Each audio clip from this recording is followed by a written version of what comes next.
اللہ وبرکاتہ نحمده ونصلي على رسول الكريم اما بعد وما ارسلناك الا رحمة للعالمين صدق اللہ العظیم۔ ونبیوں میں رحمت لقب پانے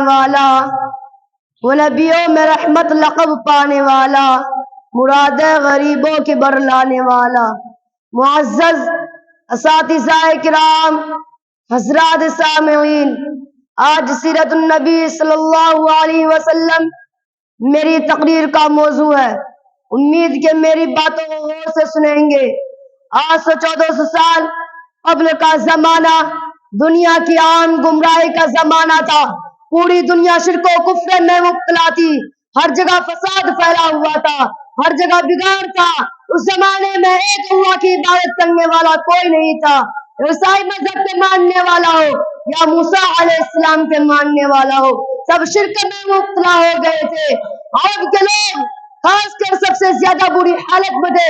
پتھروں، درختوں، جانوروں کی پوجا کرتے تھے، مردار کھاتے تھے، شراب پیتے تھے اور معمولی باتوں پر لڑائی جھگڑا کرتے تھے۔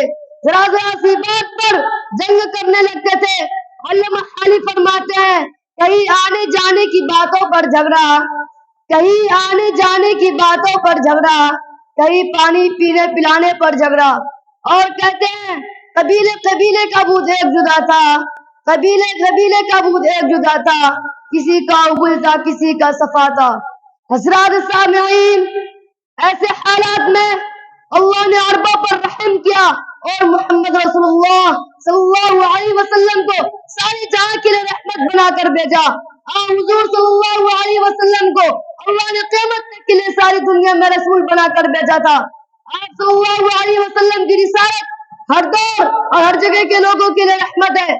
آپ صلی اللہ علیہ وسلم نے جماعتوں اور خاندانوں میں بڑے لوگوں کو متحد فرمایا اور ان کے دلوں میں اللہ کی عظمت جمائی اور آخرت کا فکر پیدا کی۔ آپ صلی اللہ علیہ وسلم نے تمام ایمان والوں کو بھائی بھائی بنا دیا، جو گمراہ تھے وہ ہدایت والے بن گئے، جو آپس میں لڑتے تھے وہ ایک اللہ کے لڑنے والے بن گئے، جو لوگ پتھروں بتوں کو پوجتے تھے وہ سب ایک اللہ کی عبادت کرنے لگے اور اللہ نے ان کو عزت اور عظمت سے سرفراز فرمایا اور نصرت کا دروازہ کھول دیا اور پوری دنیا کے تابع کر دیا۔ سراپا رحمت پر یہ امت ناز کرتی ہے، سراپا رحمت پر یہ امت ناز کرتی ہے، رخ انور کی تابانی پہ قدرت ناز کرتی ہے، حبیب کبریا فخر رسول کی ذات اقدس پر نبوت ناز کرتی ہے، رسالت ناز کرتی ہے۔ وما علینا الا البلاغ۔